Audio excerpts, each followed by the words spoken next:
For Morningstar, I'm Jeremy Glazer. As much as we might not want to admit it, summer is almost over, and I'm here with Christine Bench. She's our Director of Personal Finance for 7 things retirees should have on their radar as we enter fall. Christine, thanks for joining me. Jeremy, it's great to be here. So let's start with the first about looking at your withdrawal rate. That's obviously important for retirees. Why is this a good time to check up on that? Well, because you still have time to course correct between now and year end. There are 4 months left in the year. So if, as you look on the amount that you've spent so far in 2016 and you're a little ahead of where you might hope to be, you still have time to pull in your belt and try to reduce your spending so that you're staying within whatever limit you've set out for yourself. It's also valuable to revisit your withdrawal rate each year because retirees really should be able to take a greater share of their portfolios as they get older. Our colleague David Blanchett, who heads up retirement research for Morningstar Investment Management, has said that those RMD tables, the required minimum distribution tables, can serve as good benchmarks for retirees who are trying to figure out how their withdrawals might step up as the years go by. So as your life expectancy declines, you should be able to take a larger share of your portfolio. That won't be appropriate in every situation, and the RMD tables are based on average life expectancies. So if you have reason to believe that you have a much longer than average life expectancy, you'd want to be more conservative in terms of your withdrawal rate. But I think they do nicely demonstrate how a withdrawal rate might reasonably change and, in fact, grow a little larger over time. Speaking of RMDs, this might be a good time, if you are 70 and a half, to start getting ready to take that. That's right. Look at where your RMDs might come from. The thing I always advocate is tying the RMD season in with your overall portfolio review. So it's important to bear in mind that it's not like you have to give all of the holdings in your IRA a haircut to accommodate RMDs. As long as you're taking the right amount out of the accounts of a certain type, it doesn't matter which holding you tap for your RMD. So maybe you have a holding that you view as especially overvalued right now, or maybe it's simply too large a share of your portfolio, or maybe it's just fundamentally unattractive. Those are all great candidates for trimming to help meet your RMDs. And you do think this is a good time to think about rebalancing? I do.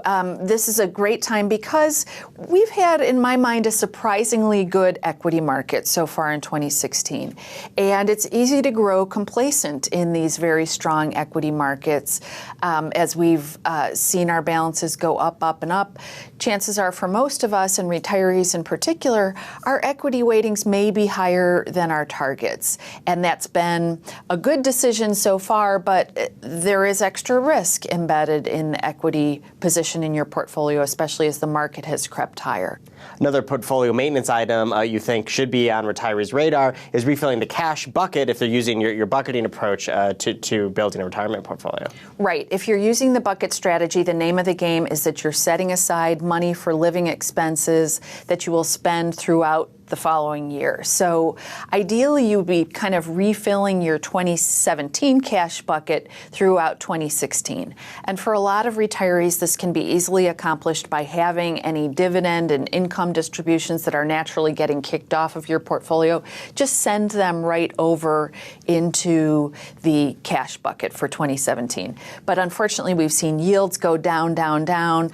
Many retirees' yields alone will not refill that cash bucket. So here's a good place to also think about tying in rebalancing. If you're trimming appreciated winners, perhaps to meet RMDs, you can send that money into your cash bucket that's going to supply your living expenses for next year. So it's good to stay a year ahead of this refilling your highly liquid bucket. With the strong market that you referenced earlier, you might not have a lot of candidates for tax loss selling, but if you do have some, you think this is the time to really take a closer look at those positions? I would, because you do need to realize those losses before year end to have them count on your 2016 tax returns. So take a look around.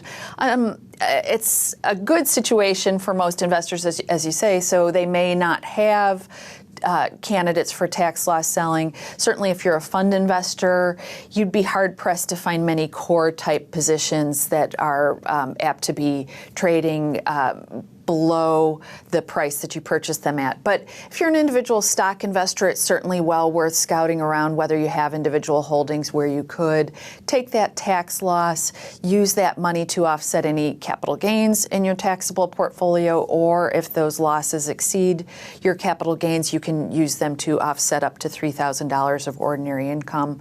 People who have sector funds or ETFs in their portfolio may also be able to find holdings that are currently selling below their purchase price.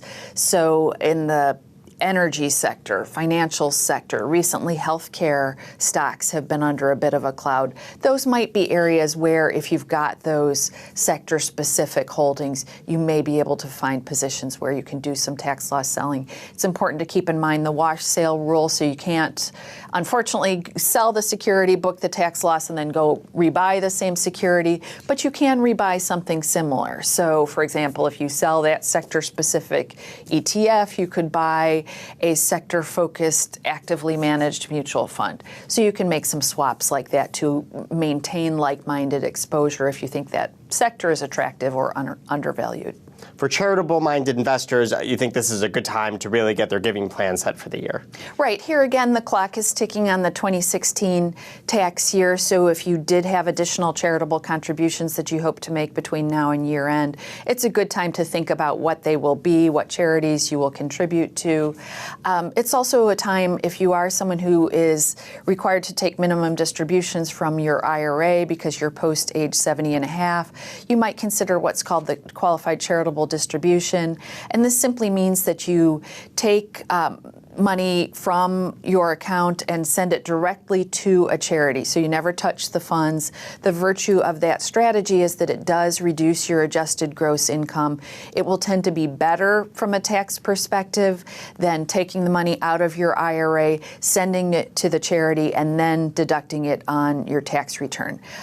That will tend to be a better tax strategy, the QCD, versus doing the deduction. Finally, you think this is a great time to update your master directory of what you hold and where it is. Why does it make sense to do it now versus another time of the year? It doesn't really. I just like to lobby for investors, especially older investors, having such a directory, but it's really a valuable thing for investors at all life stages.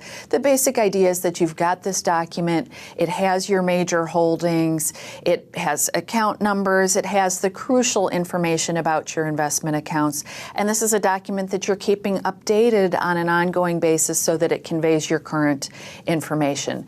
It's obviously a highly sensitive document. Anytime you've got account numbers on a file, you want to make sure that you're password protecting it, or if you're printing out some sort of a physical document, that you're keeping it under lock and key.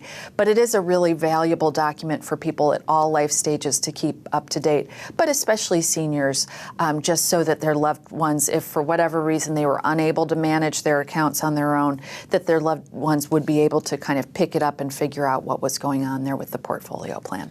Christine, thanks for sharing these tips with us today. Thank you, Jeremy. For Morningstar, I'm Jeremy Glazer. Thanks for watching.